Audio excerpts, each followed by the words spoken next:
Ok, salam alaikum. Merci Madame Zaidi, Georges, pour l'invitation. Mon nom c'est Hicham Fatnassi, je suis chercheur à l'INRAE d'Avignon en France. Donc, je travaille sur les études de microclimat au sein de systèmes de culture protégés. Je travaille sur leur design, donc sur leur optimisation, mais également sur les interactions biotiques-abiotiques afin de développer des moyens de lutte climatique contre les bioagresseurs. Donc aujourd'hui, je vais vous parler d'un sujet intéressant qui est donc la gestion climatique en culture protégée comme moyen donc, essentiel aux conditions pour la réussite de la production de fruits rouges. Donc juste quelques chiffres. Donc, M. Ali, ce matin, il a présenté au niveau production mondiale, mais là, je vais juste vous rappeler quelques chiffres sur la production donc, à l'international de fruits rouges en culture protégée. Donc, elle est de l'ordre de 4 millions de tonnes, avec la myrtille qui est en tête, avec à peu près 2 millions de tonnes, suivi par le reste des espèces. Donc, ces chiffres montrent donc l'importance de la production du fruit rouge dans l'alimentation mondiale et comme un levier stratégique pour la production aussi agricole mondiale. Donc, au niveau, pardon, hop, voilà. La question, c'est pourquoi cet engouement pour cette production de fruits rouges. Donc, c'est dû à l'apparition récente des études qui démontrent l'intérêt ou les bienfaits de ces fruits rouges pour la santé humaine. Donc, en effet, ils sont riches en antioxydants, donc qui permettent de lutter contre le stress oxydatif et réduire l'inflammation. Donc, protéger les cellules du vieillissement prématuré. Aussi, ça contribue à la santé cardiovasculaire et le soutien au système immunitaire. Donc, pour produire efficacement ces fruits rouges, donc, l'outil le plus adapté, c'est les systèmes de culture protégés, à savoir donc les serres. La serre, il permet d'optimiser les conditions de croissance, après, donc, pour protéger les cultures des conditions climatiques extrêmes. Donc, comme j'ai dit tout à l'heure, donc, fournir les conditions optimales pour la production de ces cultures. Les fruits rouges sont très sensibles aux conditions climatiques qui règnent à l'intérieur de l'abri. Donc, il faut maintenir des températures stables tout le long de stages ou les étapes de développement. Donc, une humidité contrôlée donc, pour éviter la propagation des maladies. Et aussi donc, une aération à travers les plantes pour éviter aussi donc, la propagation des différentes maladies cryptogamiques. Les passwords du Wi-Fi. Les conditions climatiques au sein de la serre, donc ça impacte aussi sur la physiologie des fruits rouges. Donc, il faut maintenir des températures optimales pour favoriser la floraison et la fructification. L'humidité a un rôle et elle a un effet sur la fermeté et la conservation post-récolte de ces fruits. Et le CO2 et la lumière ont un rôle déterminant pour l'accumulation du sucre et les arômes et aussi la qualité gustative des fruits. Ici, on peut voir sur les courbes les différents effets de ces paramètres sur le développement de ces fruits rouges. Donc, les conditions climatiques à l'intérieur de l'abri, ils ont un effet aussi sur la santé sanitaire, sur l'état sanitaire des fruits rouges. Donc, une humidité élevée favorise le développement des maladies cryptogamiques telles que le botrytis et la travelure. Une température modérée à élevée, donc propice à l'apparition de l'oïdium, à des attaques rapides même sans apport d'eau directe, et des chaleurs et sécheresse favorisent les acariens et les araignées rouges qui mènent donc à l'affaiblissement général de ces fruits. Donc maintenant pour les recommandations opérationnelles, donc, il faut maintenir les températures, les différentes conditions climatiques aux alentours des consignes. Donc pour la température, il faut maintenir une température entre 22 et 26 degrés le jour, entre 12 et 16 la nuit. Pour le VPD, donc, il faut être entre 0,6 et 1,2 kPa. Et pour l'humidité, il faut donc maintenir des humidités supérieures à 60, mais inférieures à 80 ou à 90. Et pour le CO2, c'est un enregistrement en CO2 et il faut maintenir des apports de 700 à 800 ppm, surtout le matin. Donc pour l'ombrage, donc, il faut maintenir des écrans donc, maintenus à 40 à 60% à partir de pics midi solaire, donc entre 10 heures jusqu'à midi ou 1 heure.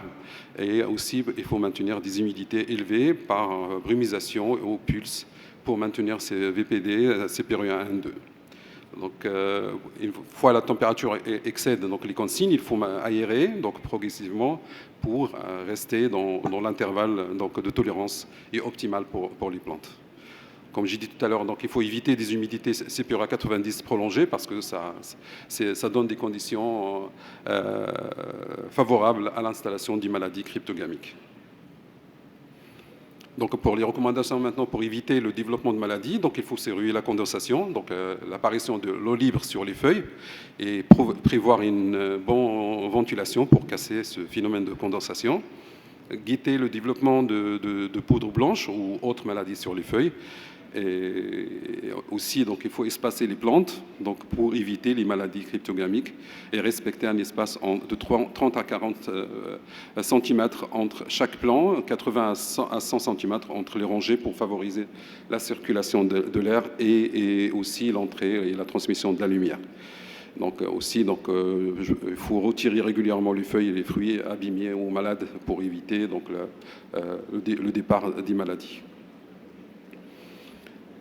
Donc, pour maintenir un équilibre entre les conditions climatiques optimales pour les plantes, pour le développement des plantes et l'état sanitaire de ces plantes, donc il faut mettre en place des stratégies de gestion climatique. Donc, cette gestion donc, est basée sur l'utilisation des moyens de climatisation tels que le chauffage, ventilation, les écrans thermiques ou les écrans d'ombrage. Il faut aussi donc, contrôler l'humidité à travers l'utilisation des humidificateurs et un éclairage et aussi utiliser les parois, les couvertures de serre qui sont diffusantes. Il faut aussi contrôler ces paramètres, que ce soit climatique ou nutritionnel pour la plante, en utilisant des systèmes automatisés de pilotage automatique. Donc ces systèmes de climatisation donc, sont basés sur le climat local dans le site, les sites d'installation de ces serres. Donc, et on peut le savoir en traçant donc, le rayonnement solaire moyen par jour en fonction de la température moyenne mensuelle. Ici, je choisis 3 zones différentes, climatiques différentes, à savoir Almeria, Agadir et Dubaï. Donc, après, je vous expliquerai pourquoi j'ai choisi Dubaï. Donc là, on peut voir, par exemple, pour Almeria, elle a besoin de chauffage les 3 premiers mois de l'année, donc à savoir novembre, décembre, janvier et aussi février. Par contre, à Agadir, elle n'a pas besoin de chauffage en cette période. Et l'été, donc Agadir et Almeria, ils ont besoin de la climatisation artificielle, alors qu'à Dubaï, ils ont besoin d'une climatisation excessive presque 6 mois de l'année. Donc pourquoi j'ai choisi Dubaï? Parce que selon les prévisions climatiques, donc les modèles climatiques globaux, on a aperçu que le climat actuel de Dubaï sera donc le climat futur pour Agadir. Donc il faut s'adapter au niveau technologique pour continuer à produire donc, dans nos serres, dans notre région. Donc j'ai rajouté deux zones aussi, donc l'Arrache et Berkane, qui sont devenues donc, des localités de production de fruits rouges au Maroc. Et on peut voir donc, aussi donc, les besoins en chauffage et en climatisation pour ces zones-là aussi. Après, donc, il y a également la gestion du rayonnement lumineux. Il y a aussi un levier clé pour le contrôle du microclimat et la photosynthèse. Donc, pour maintenir ce rayonnement, donc, il faut utiliser des couvertures plastiques à transmission sélective pour filtrer les rayons ultraviolets, maximiser la lumière, donc utile pour la plante qui est le par, et aussi utiliser des ombrages dynamiques afin de moduler l'intensité lumineuse selon les besoins et les conditions extérieures. Il faut utiliser des films photosélectifs pour adapter donc, le spectre lumineux pour simuler certaines réponses physiologiques selon le stade de développement de la plante, donc la croissance, la floraison, l'accumulation de métabolites. Ici, on voit sur les tableaux les différentes caractéristiques des différentes couvertures pour les serres, allant du verre jusqu'au fibroglace. en bas. Donc, chacun a ses caractéristiques au niveau transmission et au niveau durabilité, mais aussi pour la diffusibilité de la lumière à l'intérieur. Donc, la couverture idéale pour une serre produisant du fruit rouge, c'est une bâche plastique transparente, thermique ou diffusante, avec traitement anti-UV, donc pour bloquer les ultraviolets, des épaisseurs de 200 micromètres. Donc, pourquoi les 200? Pour augmenter l'isolation de la serre. C'est conçu pour assurer une bonne luminosité et une chaleur homogène à l'intérieur de la serre. La structure de la serre, c'est aussi un levier et vraiment un élément capital pour maximiser le rendement du fruit rouge.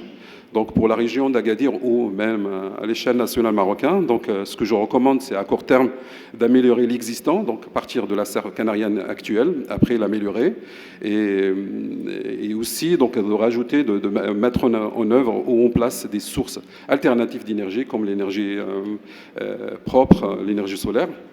Et à long terme, donc imaginer d'autres modèles de serre, donc aller vers des systèmes innovants tels que les serres semi-fermées pour un contrôle accru et la serre bioclimatique. Maintenant, pour réduire l'empreinte carbone de la production des fruits rouges, donc ce que je recommande, c'est s'orienter vers des systèmes innovants, durables, utilisant les énergies renouvelables, comme l'énergie solaire. Là, je parle de la serre photovoltaïque, qui est une solution durable pour la production de fruits rouges au Maroc. Donc, ces serres, c'est un concept qui produit en même temps donc la production végétale et la production photovoltaïque électrique. Donc, ce genre de serre a été testé en France, donc sur la fraise, et ça donne des bons résultats, donc surtout pour la variété, la gariguette, donc en Pyrénées atlantiques. On peut utiliser aussi des écrans donc, photovoltaïques semi-transparents qui permettent la transmission du rayonnement à l'intérieur de la serre et en même temps donc, ça fait donc, la fonction de l'ombrage dans la serre. Là, normalement, c'est un écran qu'on a le brevet donc, entre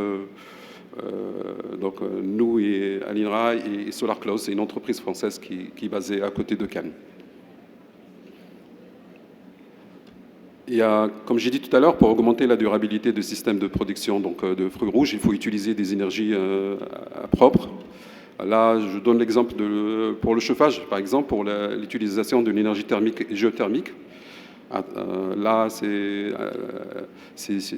images sont tirées d'une thèse que j'ai concadrée, deux thèses que j'ai concadrées ici avec la faculté du sciences d'Agadir sur l'utilisation de ces systèmes de chauffage passif, donc utilisant le rockbed ou le lit de roche et aussi les boudins qu'on place, donc remplis d'eau, qu'on place à l'intérieur entre les lignes de culture et qui stockent l'énergie le jour et la restituent le soir. Donc là, avec ce système-là, on arrivait à avoir de 3 à 5 degrés Celsius d'économie par rapport à une serre conventionnelle.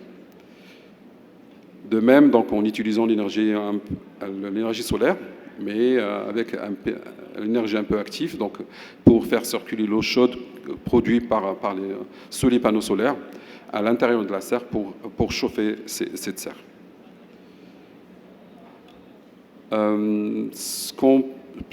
Je vais un peu conclure avec ça. Donc, je pense que le futur, ce sera de s'orienter vers des serres intelligentes, robotisées et connectées. Donc, j'ai vu tout à l'heure, il y a une présentation qui a montré l'utilisation de l'IA. Donc, c'est une bonne chose, avec un suivi en temps réel du microclimat autour de la plante. Mais il n'y a pas que le microclimat, mais également les paramètres nutritionnels pour la plante et des capteurs IoT pour une réponse instantanée. Et après pour centraliser les données et optimiser cette gestion. Donc, comme j'ai dit, l'utilisation de l'IA pour l'analyse des données et l'anticipation des maladies à travers des programmes d'apprentissage donc pour prédire donc le microclimat, mais également la réponse de la plante à travers les datas précédents. aussi donc, l'utilisation de robots pour la surveillance des cultures, donc sans la manipulation humaine. Et après, donc, je dis, donc, ça sera vers plus d'autonomie. C'est des serres autorégulées à énergie positive, c'est-à-dire que ça utilise l'énergie pour faire fonctionner les différents appareils à l'intérieur, mais également produire un plus qui sera utilisé ailleurs. Donc, en conclusion, donc, la gestion climatique est la clé de la réussite de la production du fruit rouge. Donc, c'est un constat. Donc, il faut vraiment, je recommande normalement de suivre les recommandations pour être dans les ranges donc, des différents paramètres climatiques. Il faut trouver un équilibre entre rendement, qualité et durabilité. Et après, donc, comme j'ai dit à la fin, donc, se tourner vers le futur, vers des modèles ou des nouvelles technologies qui sera un levier majeur pour l'avenir. Donc voilà, merci. Donc j'ouvre les débats. S'il y a des questions, donc, vous êtes bienvenus. Merci.